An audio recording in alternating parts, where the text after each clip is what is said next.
Al om 4 uur stieren de eerste fans te wachten om het plein op te meien. In rap tempo streamt dan het oude Houstertjerkhof vol. Het is zo druk dat honderden mensen boeten de stekken de huldiging volgen.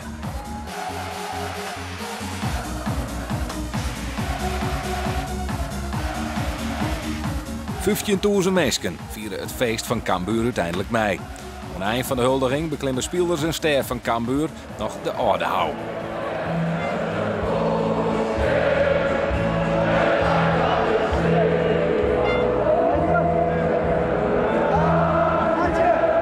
Van augustus af speelt het Cambuur in de eredivisie.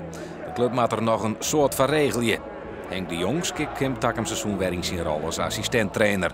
Maar hardcoach zijn ljouwt, dat is zijn doel. Alleen beschikt er net over de juiste papieren. Morgen had het drafter repeteerd bij voetbalbond KVB om talenten te worden tot de cursus coach betellen voetbal. Eerder waard de Jong al een paar keer afwiest. Ik zou me heel goed voorbereiden. Ik hier de vrije dagen vanaf. Maar ik moet zeggen, ik ga gelukkig bij Foppe de Haan West. En dat had me heel goed in. Foppe de Haan die had me uitlijnen hoe ik ding beantwoord je mat. Nou ja, daar had ik hulp aan de hand. Maar wie tevens een heel leuk gesprek. En daar had ik een energie van opdienen. En ik wil net zeggen dat we net kampioen willen winnen. Maar dat is net. Want dat ken het, hè, maar Heerenveen en Cambuur. Maar gewoon even heel leuk over voetbal praten. En daar kreeg ik energie van. En het zou fantastisch werden. En net dat ik dan hier op de stoel van Dwight Lodewegen zit, want die man is keurig netjes. Het is een hele integere man.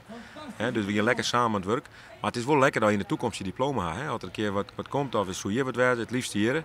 Maar als ik het net ken, dan is ik geen probleem. Dan kun je gewoon ergens in, maar dan ken je wel. Dan hoe je net steeds die blokkade aan je been hangen.